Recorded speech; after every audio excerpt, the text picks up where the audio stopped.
এই মুহূর্তের বড় খবর, ব্রেকিং নিউজ জানাই আপনাদের। অবশেষে শর্ত সাপেক্ষে জামিন মঞ্জুর হয়েছে অনুব্রত মণ্ডলের। গরু পাচার মামলায় জামিন পেলেন অনুব্রত মণ্ডল।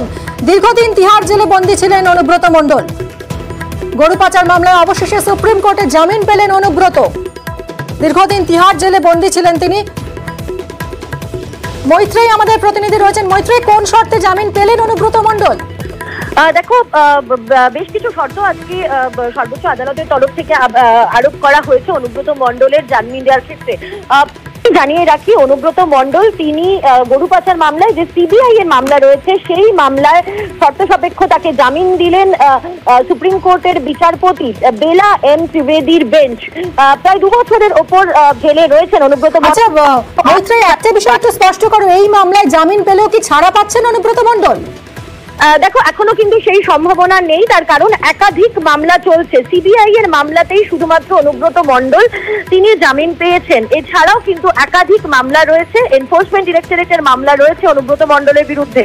ফলে জামিন পেলেও এখনই জেল থেকে ছাড়া পাওয়ার সম্ভাবনা নেই অনুব্রত মণ্ডলের। তবে আজকে যে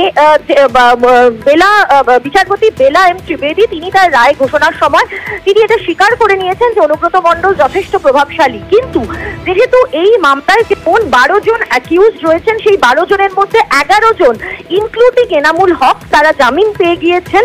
ফলে সেক্ষেত্রে দাঁড়িয়ে, এবং যেহেতু অনুব্রত মণ্ডল তিনি 2 বছরেরও বেশি সময় ধরে তিনি জেলে রয়েছেন এবং এই মামলার ট্রায়াল অনেক দিন পর্যন্ত চলবে, এই সমস্ত ক্ষেত্রকে কনসিডার করে বিচারপতি বেঞ্চ মনে করেছেন যে অনুব্রত মণ্ডলকে জামিন দেওয়া যায়। কিন্তু সেক্ষেত্রেও কিছু শর্ত তারা আরোপ করেছেন। কি কি শর্ত? অনুব্রত মণ্ডলকে প্রথম এবং ফরমোস্ট তদন্তে সহযোগিতা করতে হবে। তদন্তে সহযোগিতার সঙ্গে সঙ্গে তাকে তিনি কোনোভাবেই কোনো যারা সাক্ষীরা রয়েছেন তাদেরকে প্রভাবিত করতে পারবেন না, বা তদন্তের কাজে কোনোভাবে তিনি তদন্ত প্রভাবিত করতে পারবেন না।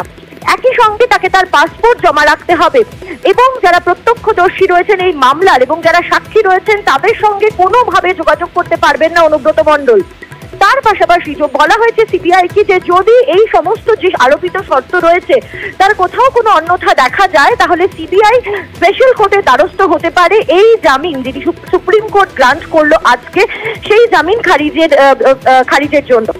মিমি, মৈত্রেয়ী, আরো একবার একটু জানাও যে এই মামলায় তো জামিন পেলেন, কিন্তু একাধিক মামলা তো রয়েছে, তার বিরুদ্ধে ইডিও করেছে মামলা, তাহলে এই মুহূর্তে কি জেল থেকে তিনি ছাড়া পাবেন?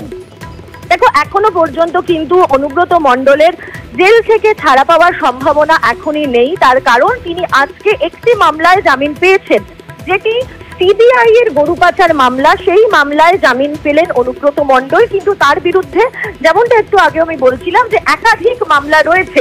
ফলে তার এই মুহূর্তে জেল থেকে ছাড়া পাওয়ার সম্ভাবনা কিন্তু নেই বলেই আমরা আইনজীবীদের তরফ থেকে জানতে পারছি। সঙ্গে থাকো মৈত্রী, এবং এই মুহূর্তের বড় খবর আপনাদেরকে জানিয়ে অবশেষে শর্ত সাপেক্ষে জামিন মঞ্জুর হয়েছে অনুব্রত মণ্ডলের। গরু পাচার কাণ্ডে দীর্ঘদিন ধরে তিহার জেলে বন্দী রয়েছেন তিনি, এবং তদন্তে সব রকম সহযোগিতা করতে হবে তাকে। সাক্ষীদের সঙ্গে তিনি কোনোভাবে যোগাযোগ করতে পারবেন না, তদন্তের কাজে কোনোভাবে তিনি প্রভাবিত করতে পারবেন না।